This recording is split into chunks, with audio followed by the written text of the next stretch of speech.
Finrod had a similar battle with Sauron and lost, and it ultimately cost him his life. And so for Galadriel to sort of be like, hey, you killed my brother, prepared to die, I really like that standoff between the two of them. I wish it wasn't dark Galadriel looking like the woman from The Ring, but... You have no power here, servant of Morgoth. You are nameless. Faceless. Formless.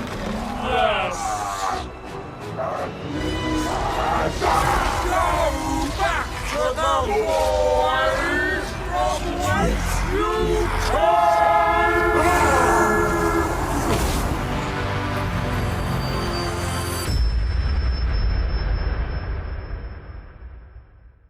Welcome back to GC8. I'm Eric. I'm Rosie. I'm Johanna. And this week we are again joined by David Keim, and we are talking about the third in the trilogy of films that comprise The Hobbit, the prelude to The Lord of the Rings. Did it really need a trilogy? I'm not sure, but we'll talk about that. First, David, what's your media landscape been like recently other than this Tolkien stuff? So recently, my wife and I have been every Saturday night watching through series of movies. So for instance, doing all the Die Hard movies, all the Mission Impossible movies. Not too long ago, did all the Hobbit and Lord of the Rings movies. And right now, we had to pause last night so I could watch The Hobbit, but we're in the middle of all the Karate Kid movies, all the classic Karate Kid movies, not Jaden Smith. So we're looking forward to Karate Kid 3. I'm also rereading for the gazillionth time The Naked Sun by Isaac Asimov, which is one of his robot mystery novels. And I'm reading that because the planet they go to, nobody ever actually is in person with anybody. Even husbands and wives are very rarely in person. And so they're all basically living by Zoom. So I thought that would be interesting to reread during this time period. So, okay, I need you to weigh in on a debate I've had with my significant other about Asimov.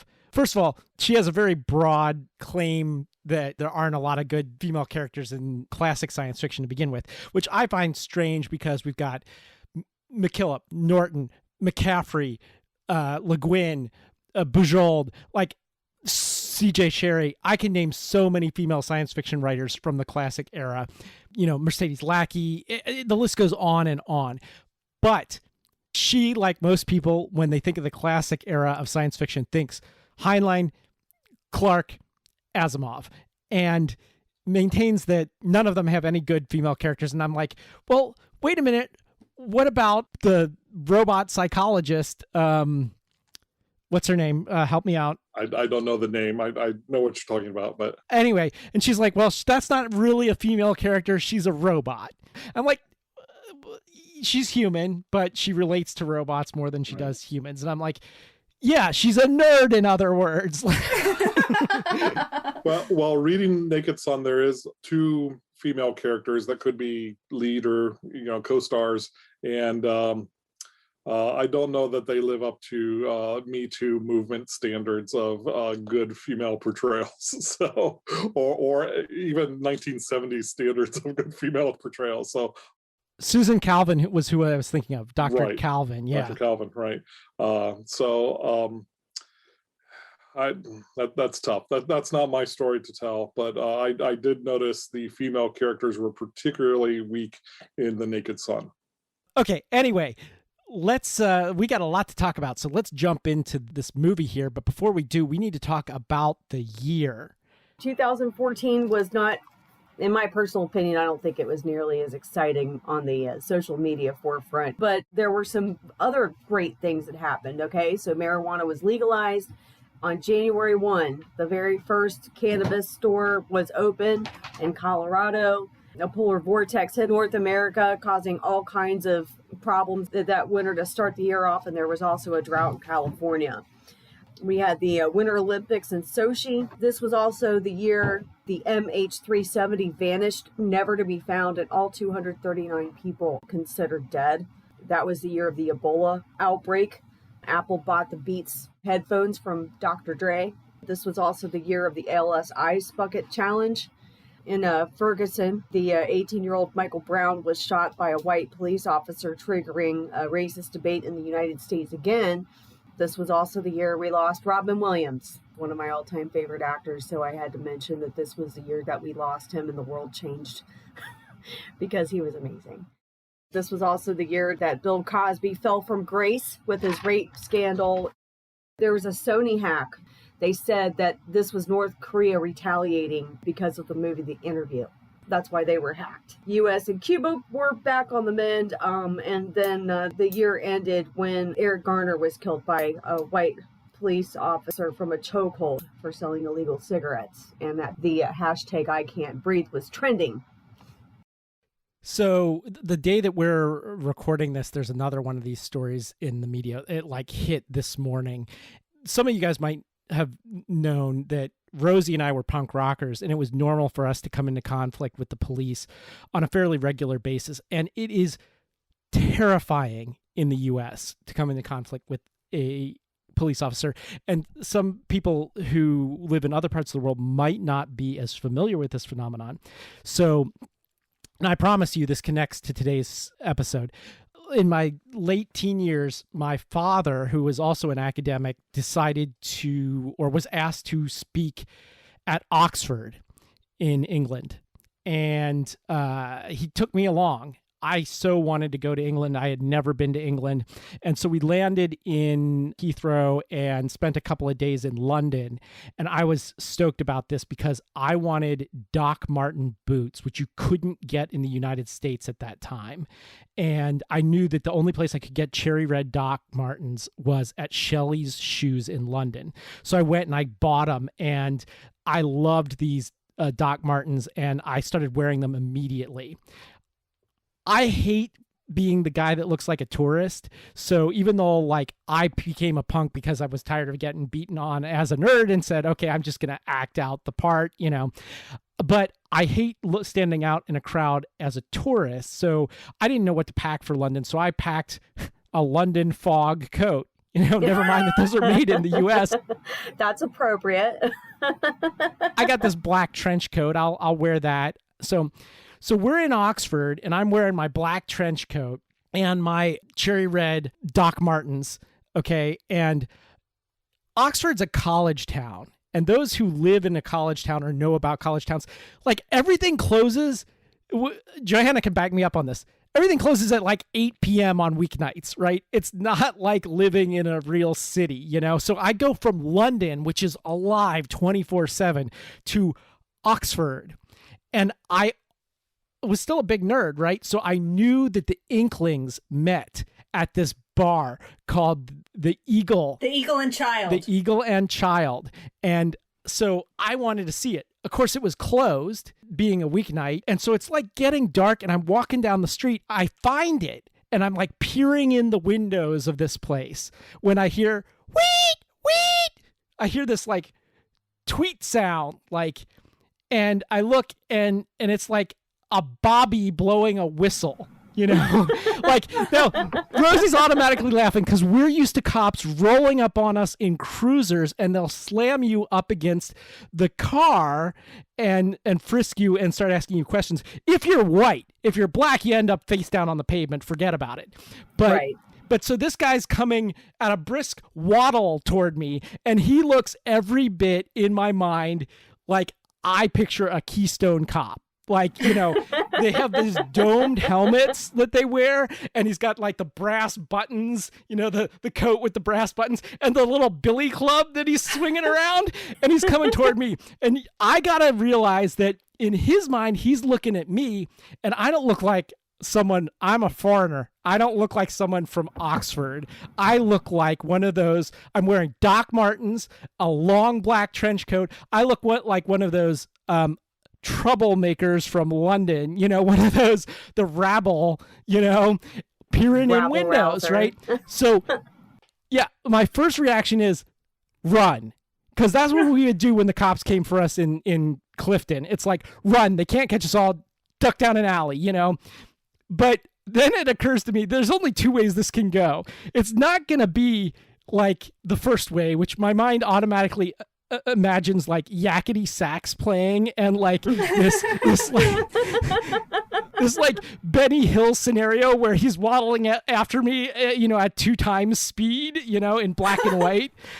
But I don't know this town. I don't know where to duck into corners and alleyways. More than likely, it's going to end with him beating on me with this billy club. So instead, I have to, I didn't have my passport on me. I showed him my American driver's license. It was all very British and very proper. And he established that I could be there and that I should watch myself because, if I'm peering in windows in a long coat, it's going to raise eyebrows. And so then he went his way and I went my. Never have I ever had an interaction with the cops like that in the U.S. Ever. No, they wouldn't do that here. Anyway, long sidebar. It kind of relates to Tolkien, so I threw it in there.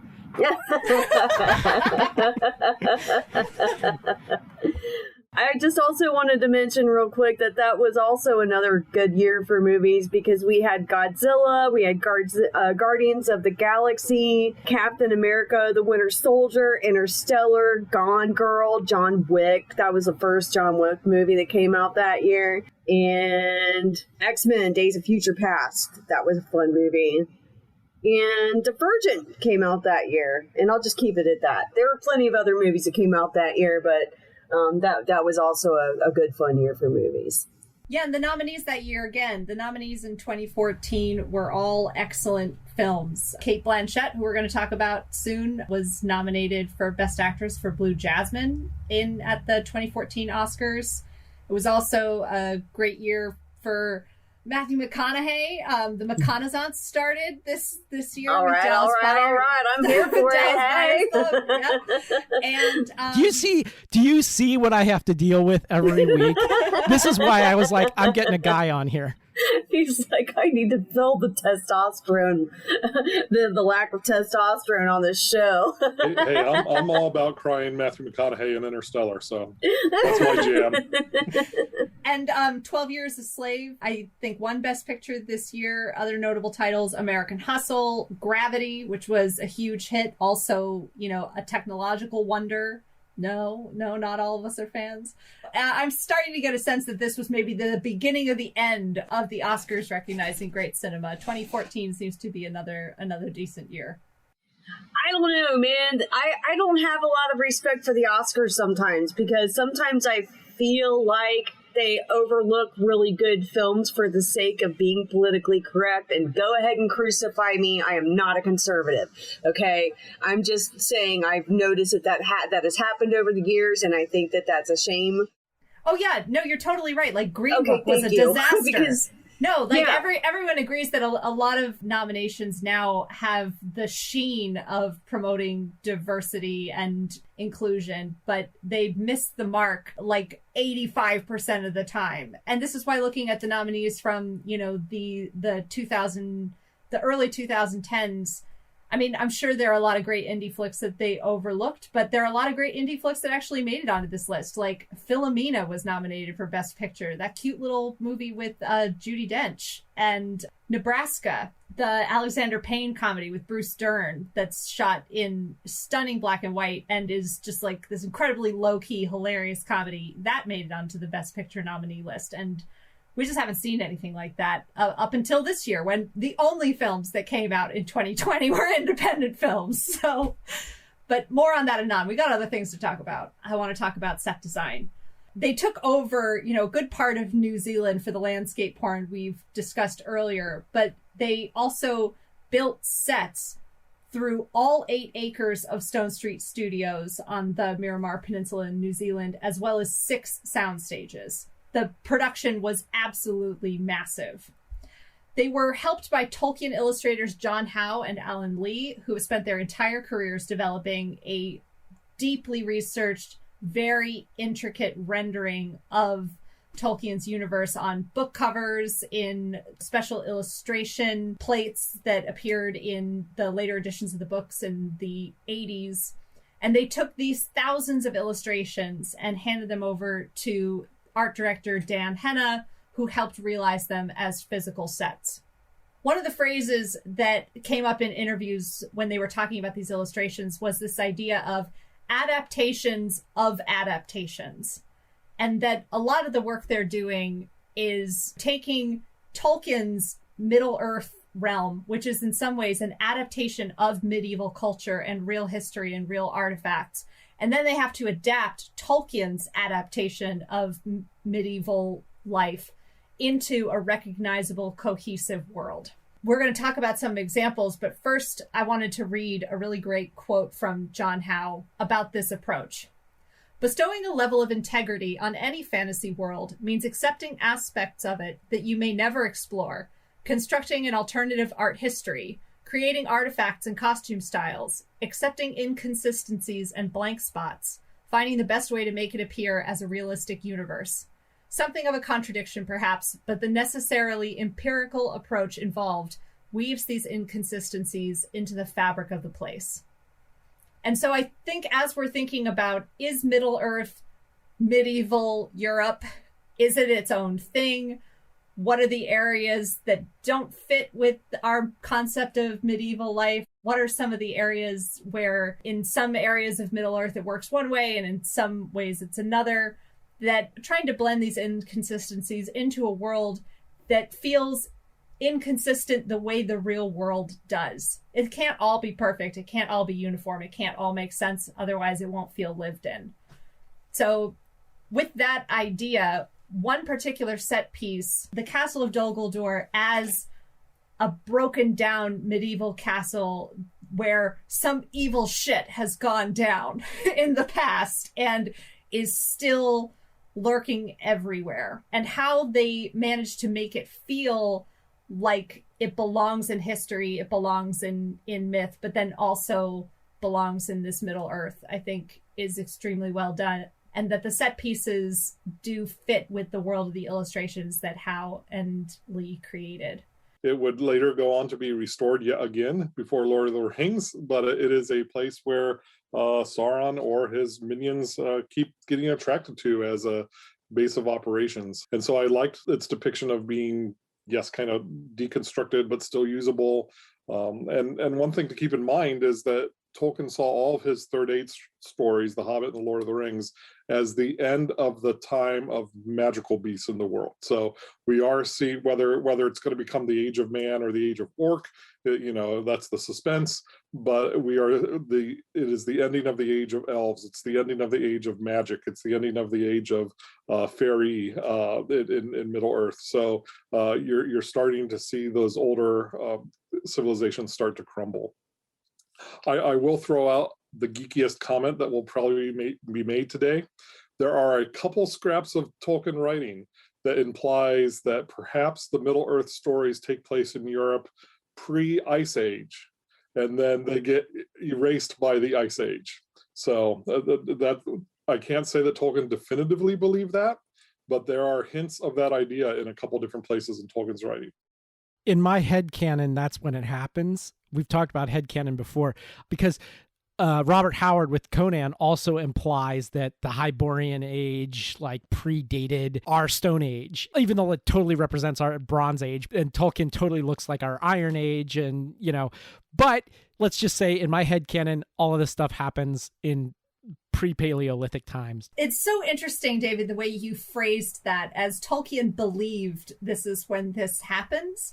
And your interpretation of Tolkien's relationship to his universe is very similar to Peter Jackson's, where Jackson imagines Tolkien as the narrator of a history that he has witnessed or has been passed down to him, or a world that he has been told about and then is repeating back to us, rather than someone who is creating the world. Right. And this gives Jackson some license to point the camera somewhere else, say the world exists independently of Tolkien. Tolkien's just, showing us what he wants us to see. And so we can create new characters. We can bring in different elements of this story into this narrative framework just by pointing the camera somewhere else. I've said before of the Hobbits movie specifically that, yeah, The Hobbit by Bilbo Baggins is Bilbo Baggins' view of the Hobbit, but maybe Peter Jackson in the time in between has found archaeology, other documents, other evidence to fill in the stuff that Bilbo didn't witness. So, And didn't Christopher Tolkien also sort of do that, like where he expanded upon stuff based on scraps of notes of JRR's? he was very hesitant to actually write or fill in anything, but he would edit together things or publish with essays explaining where they came from.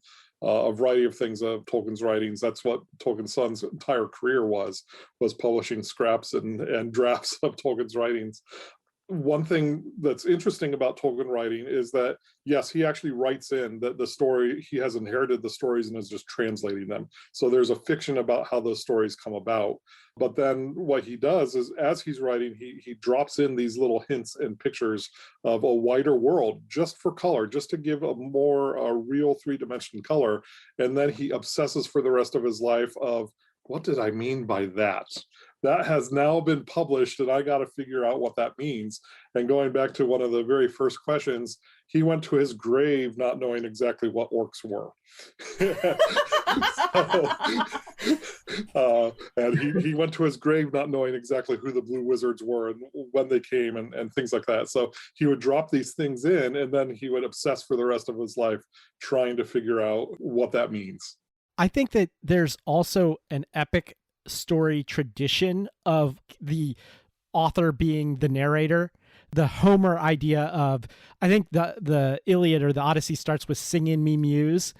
I know in the Mahabharata, which is the great Indian epic, was supposedly told to the scribe by Ganesh, one of the gods, and so that the people that wrote these down were just sort of the mouthpiece of, or the person that told the story, but that it was given to them, this larger epic. Tolkien supposedly was asked at one point why he didn't write a sequel to The Lord of the Rings, and said something to the effect that he actually tried and that it was the age of men and it was too depressing. That's good. That's very good. It's just out of reach, but Christopher Tolkien published his draft of that sequel to Lord of the Rings, and I have it just out of reach here in my office here. But yes, yeah. Let's all go to the lobby. Let's all go to the lobby. Let's all go to the lobby to get ourselves a treat. 11's, which we are going to have now, is one of the lighter meals in the Hobbit day. So I chose a recipe from another cookbook this time. Recipes from the World of Tolkien Inspired by the Legends by Robert Tousley Anderson. But this recipe is pretty much exactly the same as what I used to make when I was an employee of a small cafe. This was one of the most popular things we offered on our food menu. In the cookbook here, it's called Bjorn's Warm Baked Cheese. You get 300 grams, basically a whole wheel of baby brie or camembert, one or the other. You want to buy the kind that come in the little wood boxes. They come in a little round wood box. That's important. You also need 3 tablespoons of honey, 25 grams of pecans, a handful of dried cranberries, and a sprig or 2 of thyme. First thing you do is you remove anything covering the cheese. It's usually wrapped in either wax paper, foil, or plastic. Take that off, and you put the cheese back into the little round wood box, okay? And then place that box itself on a baking sheet. It might leak because you're then going to drizzle all that honey on top of the cheese. Then you bake it in a preheated oven, 200 degrees centigrade. This recipe mentions gas mark 6, which I don't know what that means, but I guess gas mark 6 is an oven setting. Anyway, you bake it for 15 minutes. Then while that's baking, I have a little tiny iron skillet that I do this in, but you basically take a small frying pan and for 3 to 5 minutes, you toast the pecans. Then you take the cheese from the oven, cut a small cross in the center of the top, and scatter the pecans, cranberries, and the thyme sprig on top, and you serve it with a crusty bread. Something that I think we can all believe Bjorn would eat, probably in one bite, but still. I was going to say, for Bjorn, it sounds like a single serving snack. I think if it were me, I'd want to share it with a friend. That's a lot of cheese for one person. I sometimes have it with sliced apples and dip apples in it instead of crusty bread, but do what you like. Baked brie with honey. Fantastic. Okay, time to jump into it. Now that you have your snack, let's talk about the dragon. What Smaug represents and what he's doing in this story really becomes clear more in the third chapter. Not just because of the destruction he inevitably reigns that we've been promised throughout the story, but also because the themes around greed and the power of money to corrupt people in the story, namely Thorin, and the dragon imagery continues throughout this third chapter. I have only really one nitpick about the portrayal of Smaug, which is the line that he pronounces as he's flapping towards Lake Town, ready to absolutely crush them. And he says, "I am fire, I am death." It strikes as one of these over-the-top moments at the end of the second film, but damn if he's not fire and not death at the beginning of the third one. And I'm curious to hear your feelings about this transition, like how the second film ends, how the third film begins. Does Peter Jackson pull it off? Let's have David answer that. I'm going to admit that usually second movies in a trilogy are not the best. I think that's fairly universal because it's just trying to get from point A to point C. But I like Desolation of Smaug best of the 3 Hobbit movies, and Battle of Five Armies is at least the 5th best of the 3 Hobbit movies. So, but I love the ending of Desolation of Smaug. I think it's a perfect cliffhanger ending, and to jump right back into it in the third movie, where he does rain down fire and death. That's one of the best parts of this adaptation, I feel personally. Yeah, that is definitely a great bit. This is where my memory is starting to fail me. I used to be on point with all this stuff, but I, over the years, had started to conflate Dale and Lake Town. I always remember, particularly from the Rankin Bass stuff, but also from reading the book, the men of Dale looked up with faces pale beneath the light, beneath the moon, and I'm thinking it's the men of Dale that are looking up and seeing the dragon come, not the men of Lake Town. But Smaug really does rain down death and fire from the sky in a World War firestorm type thing. And this, to me, is now the new way that dragons are portrayed. Game of Thrones was already on the air, but hadn't gotten to the dragon stuff yet. And they totally took the way that dragons attack straight from this, because there's a lot of different ways you can do it. You can be Trogdor burninating the land, but Smaug really is this giant flamethrower, and his chest glows before he rains down fire. And after having seen Game of Thrones and then going back and watching this, I swear to God, every time Smaug was about ready to let loose, I had to go, Dracarys! I like the beginning of Five Armies a lot better than I liked the beginning of the Smaug. Just simply because it picked up where it left off, it was less confusing for someone who was watching the Hobbit series for the first time like me. Kudos to them for that, for not confusing me like you did at the beginning of the last movie. Thank you for that, because it took me about a third of the movie last time to figure out that this was a side plot to let us know what was really going on. Getting back to Five Armies, loved it. Love the dragon. And one thing I wanted to mention from the Desolation of Smaug movie that I didn't get to mention last time was I loved it when he came out of the gold. And we thought this was it. He was going to die. We were done with him. And then he flew out of the gold and headed towards the lake town. And I thought that scene was phenomenal. I did not like the scene of them starting the forges and pouring the gold and all that kind of stuff. It seems like they were just setting up a video game of Lego The Hobbit to have all sorts of little madcap adventures there. Could see that. How that ends with Smaug getting covered in gold and flying out and then like twisting the gold off of himself, because in the book he is referred to as Smaug the Golden, and the movie doesn't really show that. So I really like this kind of new interpretation of Smaug the Golden in that scene right at the end of that movie. I went to graduate school at Lehigh University in Bethlehem, Pennsylvania. And one of the most striking things about Bethlehem, PA is the old steel stacks that are still sitting there rusting and falling apart. And in the last few years, they've tried to make it a tourist destination. They turned it into a casino. And it's all lit up like Disney World every night. They've got these blue and purple uplights to make it seem like this attractive destination.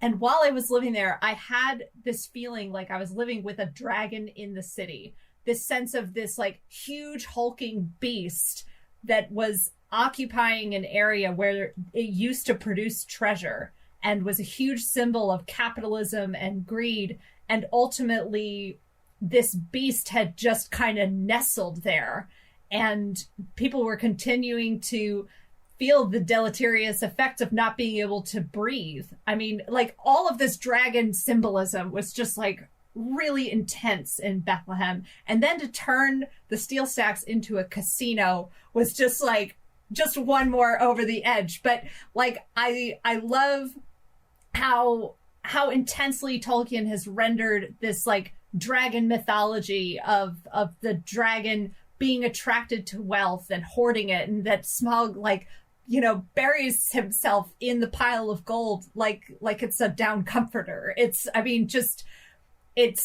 so well done. And then this imagery of him being covered in gold and spinning it off to go destroy something and do sort of the opposite of hoarding wealth, but to like, not only does he want to have all the gold himself, but he wants to destroy what everyone else has.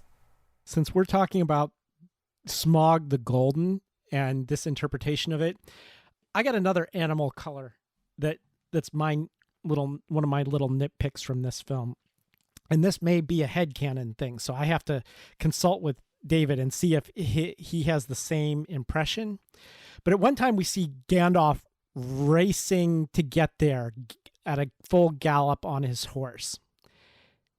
His horse is like multicolor, and I've always had stuck in my head that Shadowfax was supposed to be pure white. Now, is this a mistake? Is this pre-Shadowfax? What's the deal here? So Shadowfax, it's pre-Shadowfax. In fact, in this movie, you hear him asking Radagast, hey, I'm going to need that horse. That horse is not Shadowfax. But Shadowfax in the book is described as a very beautiful silvery light gray. Shadowfax in the books is not white. In the movie is white to match Gandalf the White. In spoiler alert for Lord of the Rings.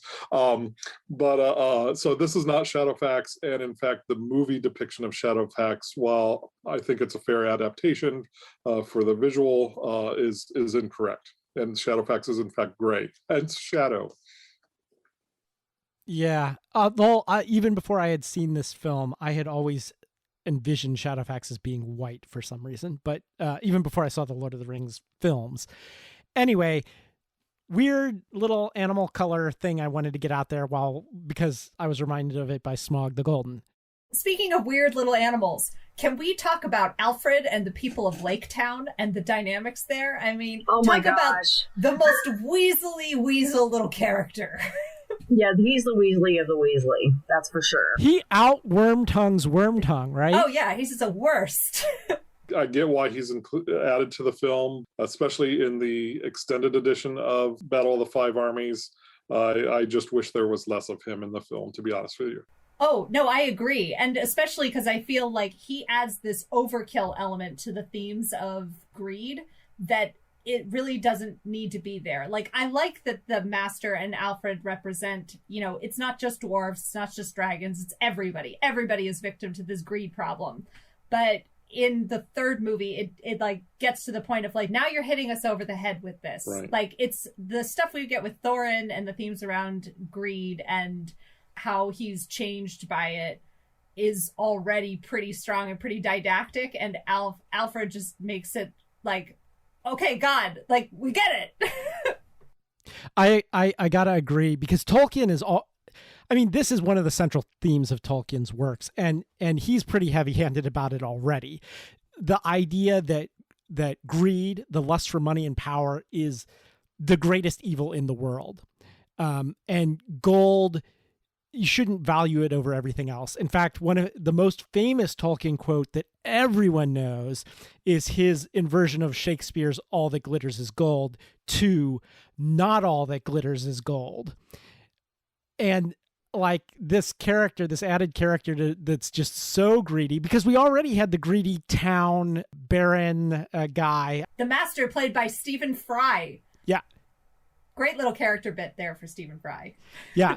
So we already had that in there to add yet another greedy character that tries to make off with the treasure, but that is the central theme to this book and to these movies. So this is, I guess, my tangent, purely trivia. Bard's children, the two daughters, are actually real life sisters and the real life daughters of, I believe his name's James Nesbitt, who played one of the dwarves. And his son, some of your listeners might recognize as young Ian from Outlander. So there's an Outlander connection, not just through Dwalin, who also goes on to be an Outlander, but Bard's son is young Ian from Outlander. Does Peter Jackson have a daughter that's in this film, in Lake Town? I thought I had read that. Yeah. When I was reading through the notes, that his daughter actually made an appearance, and he even made an appearance in the film, but you wouldn't have known it was him. We saw him at the very beginning in Bree in the last film, and then we see him at the very end of this film, but we'll get to that. But his daughter, she was kind of upset, apparently, because you barely see her in the house, and she's doing dishes. And they made her actually do the dishes. Like, so she was really doing the dishes. So really she wasn't in the film so much as she was cleaning dishes. Like, okay, you can be in the film, but you have to do dishes in the film. Dang it. Well, I think she played 2 or 3 different roles in Lord of the Rings. So, they don't want her getting greedy with these roles. So, yeah, each time it'll be a different chore. Yeah, that's right. In the next film, you're sweeping floors. After that, you're doing everybody's laundry. Just adding layers to complete the realness of the world. If you don't have people doing chores in the background, then what you're left with is a traditional English country manor house story like Downton Abbey, where the labor is totally erased from the narrative. At least in Lord of the Rings, people are working. Right. I have a different theory, which is that those dishes needed to be reset when they did other scenes. And, New Zealand's only so big. There's only such a big labor pool, and they probably ran out of set PAs. So they're just like, have her wash the dishes in this scene. Does that wrap up Lake Town, or should we talk about its destruction now? Well, we never did mention Stephen Colbert, who also makes a cameo in Lake Town in the last film and in this film. Yes, with an awesome eye patch. Well, this goes back to Desolation of Smaug, but it jumps in right after this, is Tauriel's healing of Kili in Lake Town. The first time I saw this movie, that kind of bugged me, because there's no way she should be portrayed in the same way as Arwen was portrayed, even though this is a clear Arwen callback from Lord of the Rings. Between watching the movie the first time and the second time, I watched that scene in Lord of the Rings, and actually there are clear differences in how they're portraying Tauriel. She's not emanating light, and she's not taking on a fairy appearance like Arwen does in Lord of the Rings. She is herself, her Middle Earth self, and she's reflecting light. Light's coming around her. She's not actually the source of light like Arwen was. So I thought that was a good way to call back that Arwen scene, but also respect the source material, and Tauriel would not have that same power that Arwen did. So I already have the nitpick about the head cheerleader dating the nerd.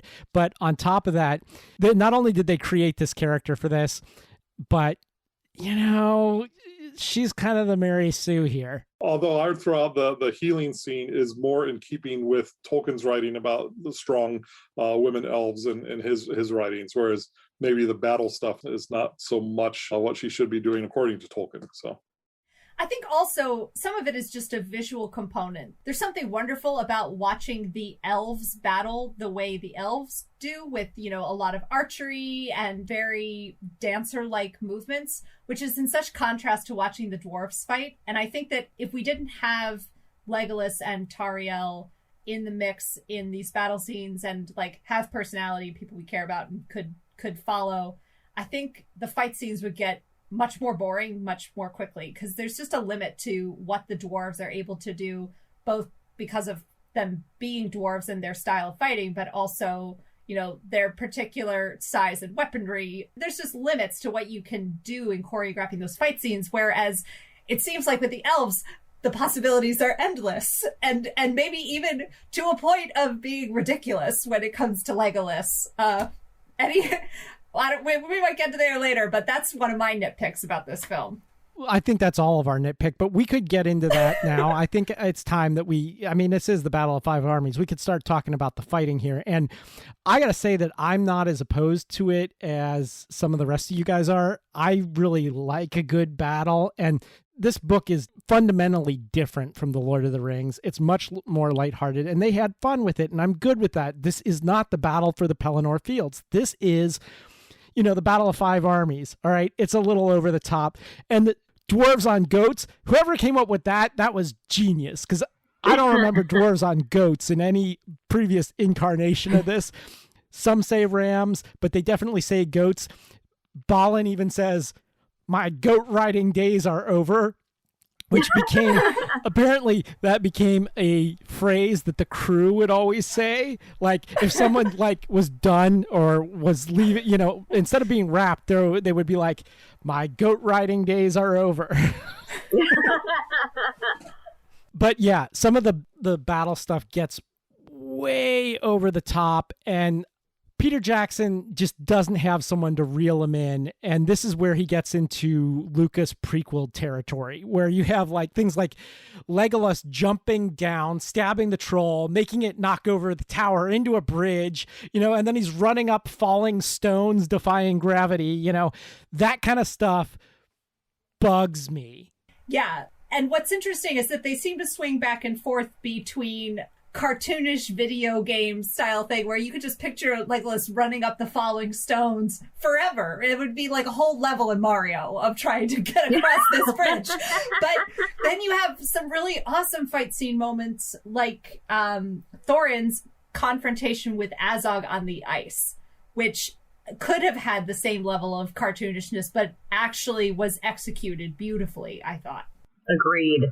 I disagree only for one part, and that is when he returns from beneath the ice and somehow what's he pushing off of? Suddenly he like Superman flies back out from under the ice back on top. Oh, I thought he was using the knife stuck in Thorin's foot like a handhold and pulling himself up with his tremendous arms and his Klingon weapon extension. The action figure of Azog has traded out his fork thing for a Klingon blade. But I got to go back and rewatch it, but my recollection was he was drifting under the ice, and Thorin's looking down at him, and you think he's dead, and then this is pure Jason from Friday the 13th. He jumps out. I mean, it looks just like when Jason jumps out of the lake in one of the Friday the 13th films, and boom, he's back on the ice. He's not dead, and he's gonna fight again. Well, he doesn't have a jetpack. And I hate to say this or sound vulgar, but he is a vulgar character, so maybe he passed gas under the water and that kind of propelled him out. I'm 12. Is it too hard to imagine that he found some footing on a rock underneath the water that allowed him to jump? With that kind of okay, all right, I'll buy that. I'll accept that because there's so many more worse examples of over the top shit in this. But I gotta say, this is Warhammer. man, this is what I wanted to see. You know, I wanted to see a good, like when the second orc army shows up, we get the werewolves. Beetlejuice!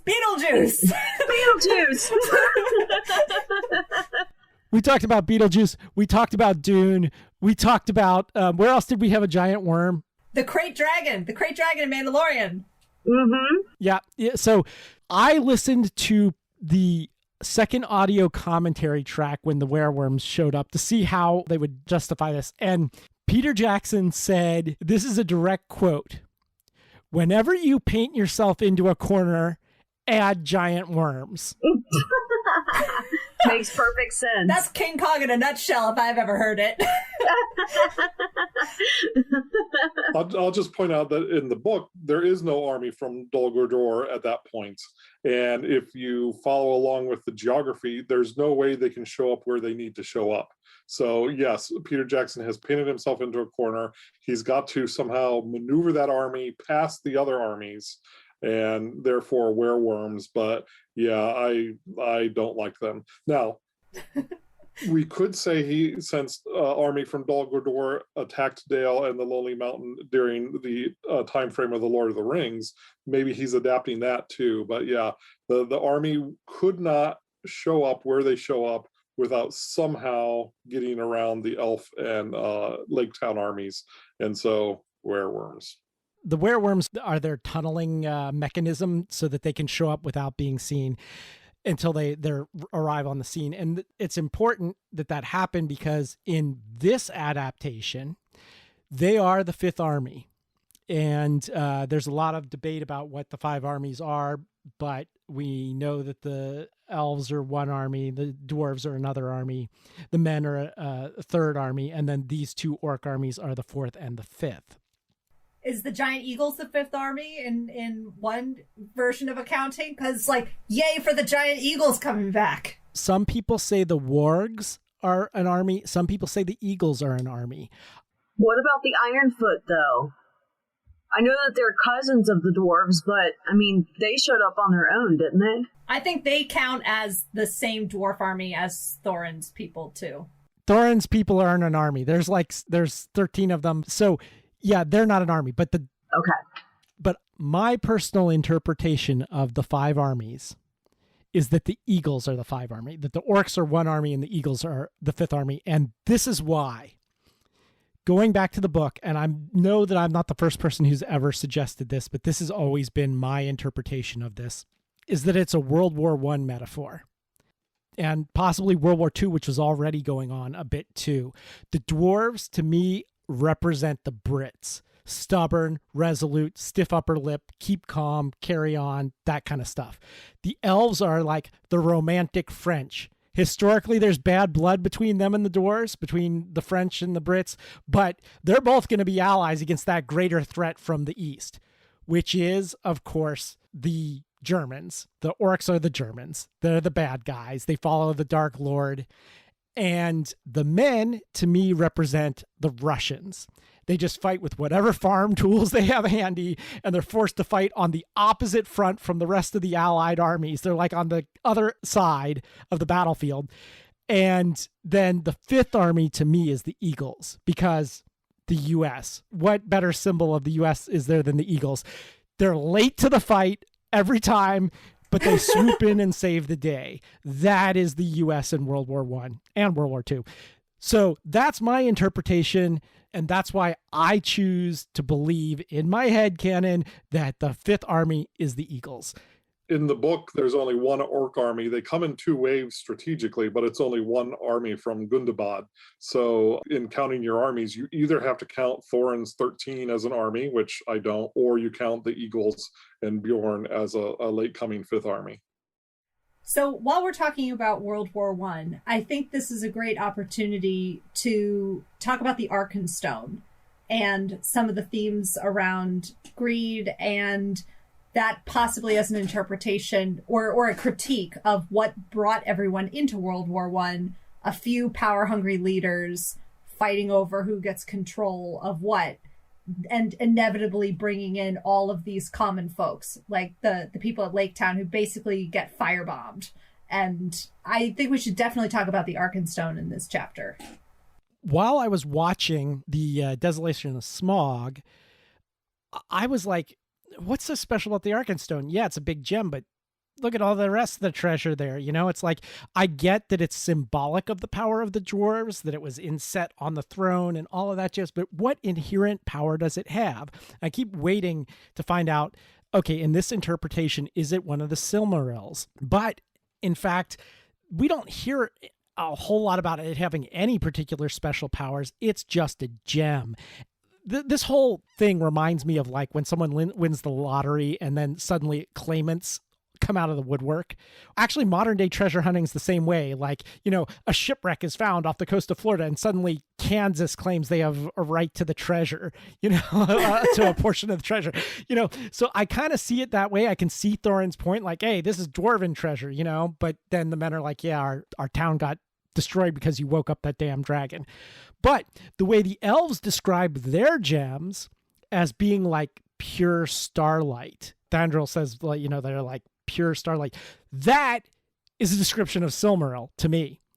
So this is another example where Tolkien is taking ideas from his larger work and sprinkling them in his children's stories with no intent to ever have this story be part of the larger Middle-earth story.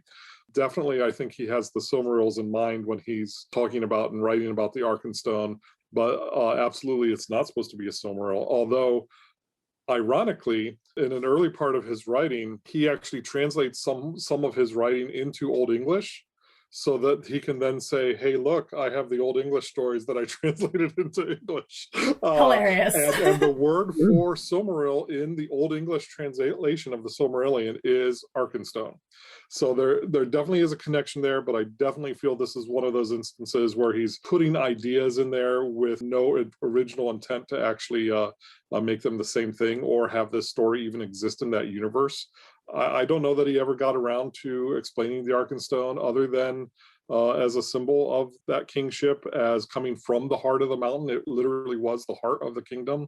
It's definitely described as Silmaril light, at least. Of course, the Silmarils were technologically constructed by an elf, whereas this is natural. So that's kind of an interesting thing there. But this is an unanswerable question, I think. If we take Eric's interpretation that the dwarves are meant to represent the English and the orcs are meant to represent the Germans, which makes sense to a degree, but then you have this really interesting layering. There's a lot of talk about like homeland and like who owns what and who is entitled to what that you mostly hear in reference to the German side of the story of World War history about like what lands belong to them and what they should be able to lay claim to. And so it's interesting seeing how the Arkenstone allows us to look at the quote unquote British side of this story as possibly falling prey to a similar kind of mindset that draws them into war. This question of like how much of a threat was Germany, how much of it was a war where there was a little bit of senseless land grabbing on both sides, and the British Empire was strong then, but then, you know, as a result of World War I, they ended up with a whole shit ton more territory in Africa and all over the place. Mm-hmm. So this theme of greed and history intersecting in a variety of ways in The Hobbit. There were even stories from during the period of World War I and World War II where there were border towns that bordered, I believe, France and Germany, where there were people in those border towns that kept both flags under their beds because their town could be owned by the Germans or the French at any given moment, so they would keep both flags in their homes for whoever owned their town that day. That's, I think, the kind of thing that Tolkien is critiquing, and especially at a moment in 1937, where they are on the cusp of going to war again. And what's interesting to me is looking backwards, we can see The Hobbit maybe as a representation of World War I and Lord of the Rings as the representation of World War II. But this Battle of the Five Armies moment is maybe actually his prediction of what's coming. Seeing that there are these battles from the past where territory was lost, people feel they have certain claims, and we are about to head into another terrible all-out five-army battle with World War II. And then when he goes on to expand and write the Lord of the Rings trilogy, we can kind of see that play out more. They're able to stop the battle here at the Battle of Five Armies, but that doesn't mean that the war isn't coming. Yeah, I'll point out that Tolkien hated when people tried to say Lord of the Rings was about World War II, and he denied it up and down and up and down and up and down. I think there are analogies to his experience as a soldier in World War I, going and having this experience and coming back to the English countryside changed. So I'll just speak up for Tolkien there and say he was here. He would say, don't be putting World War II in Lord of the Rings.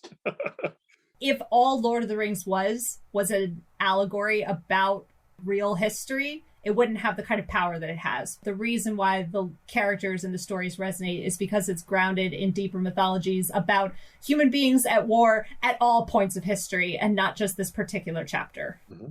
I got to quote my freshman English professor who said, the author of a work is the worst person to analyze or criticize the work. And so Tolkien can say that all he wants, but frankly, we know he fought in the Battle of the Somme, and we know that World War II was going on at the time this was happening. And, London was evacuated at times. There's just there is no way this can't have an influence on the writing, whether it be conscious or not. Mm-hmm. I just say, and I'm sticking to my headcanon, I'm sticking to my interpretation that at least World War I is what we're seeing in the Battle of Five Armies through the lens of Tolkien's Middle-earth. I would just say that occasionally Tolkien even disputed himself and said it's impossible not to see World War I in the Fall of Gondolin story or some of his other stories. But I would tend to make the argument that we should be looking more at World War I because most of the storyline and drafts of Lord of the Rings were actually written before World War II. That's just my 2 cents, but I definitely think you can't take World War I out of his experience and his writing.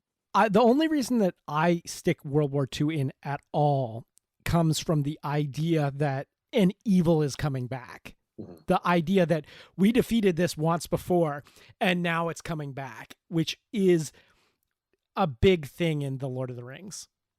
Not The Hobbit so much, but yeah.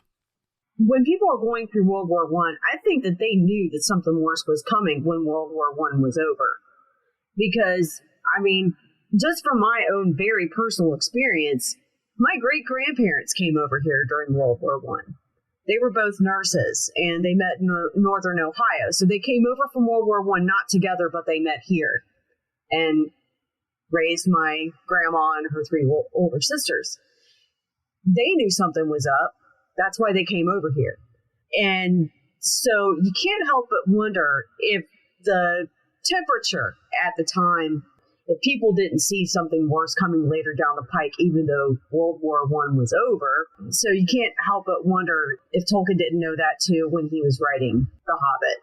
Yeah, and that even the terms of World War I, which were meant to totally obliterate Germany, and Germany had its hands tied economically. There was no way they were supposed to be able to come back. In the same way, they were supposed to destroy the ring. They were supposed, it was supposed to have been absolute, and they just didn't quite get there. And that kind of idea definitely resonates, but not just with this battle, but probably, lots of points in history where enemies that were supposed to be gone, I'm sure if we looked at the Mongols, there's probably a ton of this that resonates with the history of Mongol battles, as well. Okay, so before we get too far afield, I have to say... Sorry, I took us to Mongolia. That was my fault. We got to head back here, back to the Shire. And I got to say that There and Back Again, which was the original title of this series, supposed to be, and then it was in fact the original title of the book, both for this movie and for the book, is a terrible title. Because Back Again is 1 minute of screen time. One chapter of The Hobbit is the Back Again part. So you get 18 chapters of There and then 1 chapter of Back Again. Yeah. On the other hand, it's a children's story, and so knowing in advance that maybe they make it back again is very important for kids. Yeah, this is true. There's a lot of moments where they are not making it back. If the Eagles hadn't showed up, they're toast, and thank goodness they make it home. Or Gandalf, the ultimate Deus Ex Machina, who like, oh, suddenly Gandalf's back to save us from trolls, or suddenly Gandalf's back for this. Gandalf there and back again.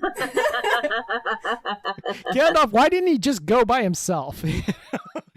Anyway. How did he leave and come back so many times on foot? That's what I want to know. I mean, even using a horse, how did he get back so quickly and right on time? Can I just say some of the geography in this movie, if you look at the Lord of the Rings maps and the history, this stuff with Agmar and the tombs that don't exist in Rudar and burying the Witch King and all that kind of stuff from the previous movie, the geography is messed up. Even when Thranduil tells Legolas to, go seek Aragorn in the north, from where they're at that moment, Aragorn is miles west. So Jackson needed to be looking at his Middle-earth maps while filming this film a little bit more, or the screenwriters did. Well, especially since anyone who had a copy of Lord of the Rings as a kid knows that the maps were the best part. Right. I loved reading along and then being like, oh, where are we? And looking at the map and the inside cover of the book. That was one of the best parts. He gets back and forth over the Misty Mountains without any problem, whereas when we see it in other instances, getting over the Misty Mountains is the most difficult part of the journey. Legolas and Tauriel go on their date up to Mount Gundabug for a day, I guess, which would be impossible. So the geography in this movie is troublesome, to say the least. Speaking of geography, though, can we go back to the Shire for the ending? I found the ending of this film actually surprisingly emotionally powerful. This hero returned from war, finding that his stuff has been ransacked, his families don't believe that he could possibly be alive. That hero returning from war and finding everything changed and broken was really something. Again, greed is still there. So the Sackville Bagginses are right there ready to take everything. So even in Hobbiton, greed is still a thing. It's still, and I think that ties everything together here. It's also here that we get Peter Jackson's cameo. Did anyone see it? I'm terrible. I missed it. So he's really being a little devious here. This is probably something he got from Hitchcock, because I think Hitchcock did this in one of his films too. But one of the things that was not looted from Bilbo's home was the picture of his parents, the Tooks, and they're actually portraits of Peter Jackson and Fran. Peter and Fran. That's awesome. Yeah. Oh, that's cool. really cool. I did not catch that, but that's a really nice detail. Okay, I think that pretty much wraps it up for this week. I want to remind everybody to like us and give us a good review. Give us a bunch of stars, as many stars as you can on whatever, whether it's Google Play or Apple, iTunes, Apple Podcasts, or wherever you get this podcast, because we were really trying to reach out and have people find us. You can email us at GC8podcast. That's letter G, letter C, number 8, podcast, all one word, at gmail.com. Until next time, this is Eric. This is Rosie. This is Johanna. And I'm David. Signing off.